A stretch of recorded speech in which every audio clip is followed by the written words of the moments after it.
What's going on, Jack brother? Coach Scott here. In today's video, I'm going to share 7 diet mistakes that may be stopping you from losing fat and getting lean.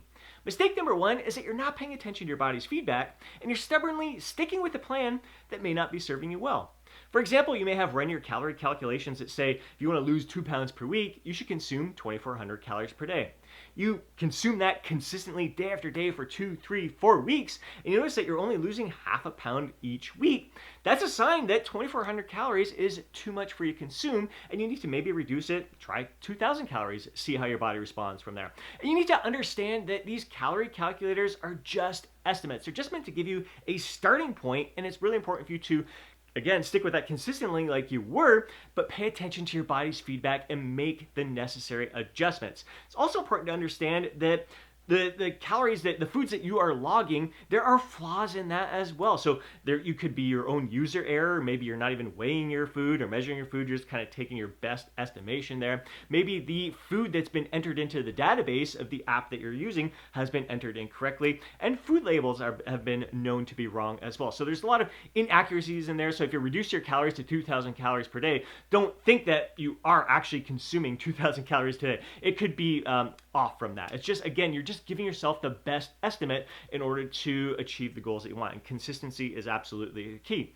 Another instance of not paying attention to your body's feedback is maybe you see a friend who's experiencing some incredible weight loss. They're following an intermittent fasting plan, or maybe they're following keto, and you're like, that's working for them, I'm gonna give it a try for me. And you delay your first meal until 2 in the afternoon. You're like driving you nuts. Like you can't focus, you're distracted, you're just starving, and then you end up binging for the next meal. Like maybe that's an approach that doesn't work for you. You need to listen to your body's feedback and what is going to work best for you. So it's okay if it doesn't work for you. If it works for someone else, awesome for them. What's most important is that you're doing what is in your best interest. This brings us to mistake number 2, which is completely overhauling your diet. And again, it can come in that case of you think man, I've tried all these different things, and you read a book, diet book, this has to be the secret in order to lose weight. You follow that plan for a little bit, and then all you're thinking about is, oh my God, I can't wait. As soon as I achieve my fat loss goal, I can't wait to get back to eating normal again. That is a big mistake right there. You want that what's in your best interest is to build upon and improve upon your own natural eating tendencies. A great place to start is to simply reduce the portion sizes of what you're already consuming. And then over time, you start paying attention to your body's feedback once again, and you recognize, well, you know, I like certain foods, I feel better consuming them, and certain foods kind of make me feel a little bit sluggish. Or maybe certain foods that you've cut back on, you're realizing, you know what, maybe I don't enjoy that treat so much like as I thought I did, and maybe I was just consuming it out of habit. That might be something I can eliminate and maybe introduce a more whole, natural, nutrient-rich food in there. And as you start to introduce more whole, natural, nutrient-rich foods into your diet, you start to recognize, well, I feel better when I'm consuming these things. So you start improving over time. That's what I've been doing myself. My diet continues to improve over time. I work in all my favorite treats, but a lot of it comes down to paying attention to my body's feedback. What is going to allow me to thrive? What's going to allow me to perform my best in the gym, feel my best in all I'm doing, and allow me to give the best of myself to all that I'm doing and to everyone that's around me. So really, don't try not to completely overhaul your diet. Just simply build upon and improve upon your own natural eating tendencies. Mistake number 3 is thinking that because you're eating healthy, that's all you need to lose weight. I hear this time and time again. I'm eating healthy. I can't understand why I'm not losing weight. And I had a great conversation with one of my newer coaching clients recently. She mentioned that she was going to have some cashews, add some cashews to her diet this upcoming Friday because one of her friends told her that's a good healthy fat there. You can very easily overeat healthy foods. I eat probably 95% of my diet is whole, natural, nutrient-rich foods. If I wasn't paying attention to like eating to the point of satisfaction, managing my portion control, there are a lot of foods that I would overeat. Sweet potatoes to me are like candy. If there was a whole bowl in front of me, I would want to eat them. And I could think to myself, well, it's healthy food. I'm going to keep eating it. It's good for me. Why am I not losing weight? I'm eating like 2 pounds of sweet potatoes every single day. When it comes to cashews, that's another thing. So I had a conversation with this client. I'm like, yeah, like cashews, that's a good healthy fat. That's fantastic for you. But it's also those foods, those healthy fats are very calorie dense. So it's like for a very small portion, there's going to be a lot of calories in that. So that's going to you're gonna have to make a sacrifice, like cutting back on other foods in there that may be more filling, more satiating to you in your stomach. Like cashews to me are very satiating for my taste buds, but again, very easy for me to overeat. Like once I have just a small little handful, I'm like, oh my God, like I can't stop myself. So when I'm in fat loss mode, I rarely include nuts in my diet because so many of those nuts I freaking love and really have a tough time controlling my portion sizes when it comes to that. So eating healthy doesn't mean that you're going to lose weight. You still have to manage your calorie intake. That is what is definitely most important there. This brings us to mistake number 4, which is being too restrictive with your diet. That can come in the form of trying to eat healthy all the time or eat clean all the time and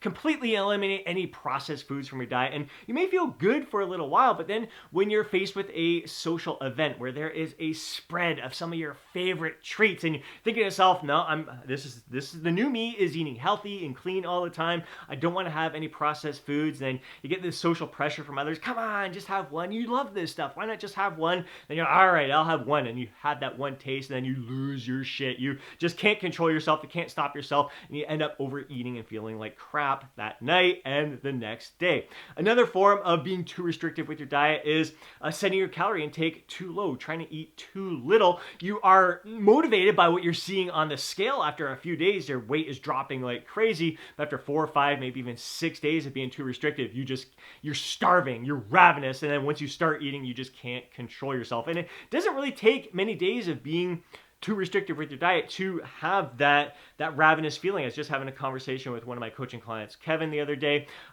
where he wasn't feeling very hungry for a couple of days there, and he ate a little under his calorie target. So he wasn't being like crazy over restrictive with his diet. It was just a little bit less. He wasn't hungry. It's just kind of listening to his body there. After 2 days of eating a little lower than normal, that third day he was ravenous. His appetite really increased. He was asking me, like, is that normal to experience that? And should you even eat not eat if try to eat up to your calorie target even though you're not feeling hungry? A great conversation for another video in the future. But again, being too restrictive with your diet can lead to those binge eating experiences. And that brings us to mistake number 5, which is that you beat yourself up and feel guilty when you do give into that temptation and you do overeat a bit. And oftentimes you got to recognize that that feeling of guilt is what leads to the overeating. Maybe you have that where your friend is twisting your arm. Come on, just have this little treat. You have the one. And you're like, oh, frick, I blew my diet. I may as well just go bonkers right now and pig out, and then I'll start again tomorrow. So recognizing that initial feeling of guilt led to the overeating experience.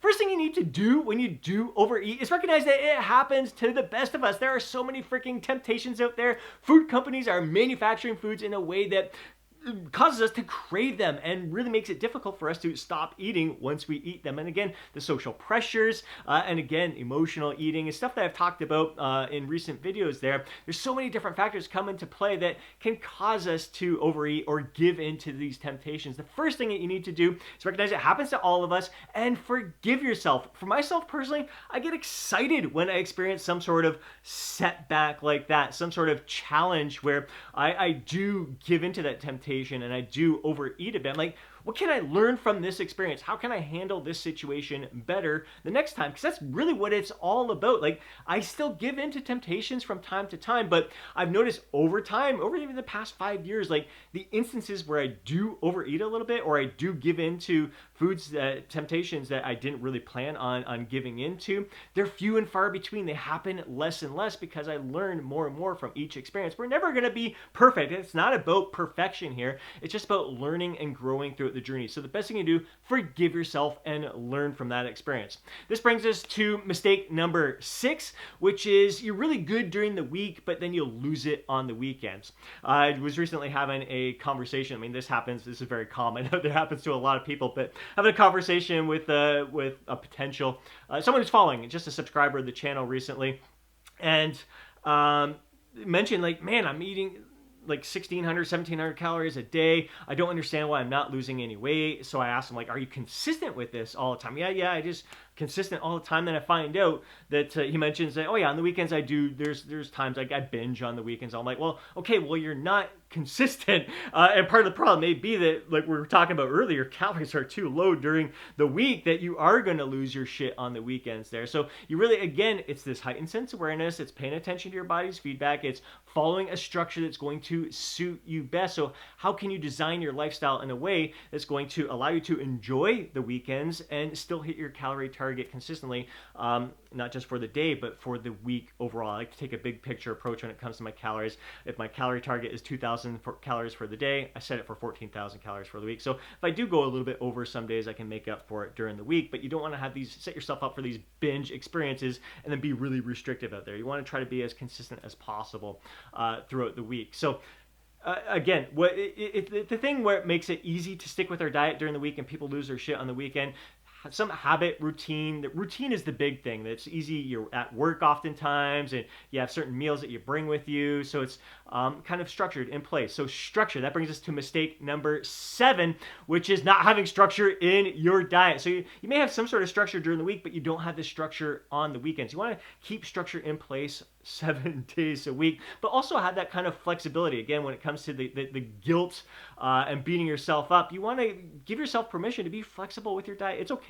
You can work in some of your favorite treats. You don't have to wait till the weekend to have a treat. You can have a treat each and every day if you want to. You can make it fit your calorie target for the day or the week. You don't have to beat yourself up. But having some sort of structure in place that's going to be consistent throughout with some flexibility in that plan. So for myself personally, there's 3 meals I have just about each and every day. I have the shake for breakfast. If I want to get variety in that meal, I might use a different flavor of protein powder. Maybe instead of a banana, I'll have a different kind of mixed berries in there. But oftentimes I love the banana in there. Meal number 2 is 4 free-range eggs from our friend's local farm, some mixed veggies on the side there.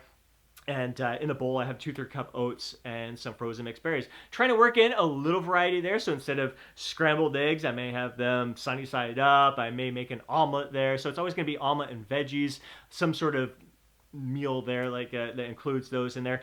And lately, instead of the oats and the berries, I might have a potato. I'll make or some dice up, like make my own little homemade hash browns there. So I still, it's structure. It's still the same kind of foods in there, the same kind of macro composition, but it's structure in place for that second meal. Third meal is usually Greek yogurt and berries. But again, if I want to have a treat, I may swap out, instead of the oats and the berries and instead of the Greek yogurt, I can have, that's 600 calories there, I can have a 600 calorie treat that's a little bit different from my plan. And then dinner, there's some go-to meals that I have for dinner. Love having salmon and a veggie. I'll either have rice and a sweet potato. I'll have that 2, sometimes 3 times per week. I love like chicken fajita rice bowl, so some rice, the chicken diced up, fajita seasoning, and veggie along with that. Tacos I'll have with the kids, usually a couple of times a month. Taco Tuesday there. Pork cutlets is another thing I'll have with a veggie and some sort of carb, starchy carb there. So again, go-to meals, there's structure that I have in place there, but I also allow myself, a couple times a month, I'm going to have some all-you-can-eat sushi with my kids. We absolutely love that. We'll go and eat every once in a while here. And again, working it into the calorie target. But in the big picture, there's that structure in place that makes it mindless for me. It's effortless for me.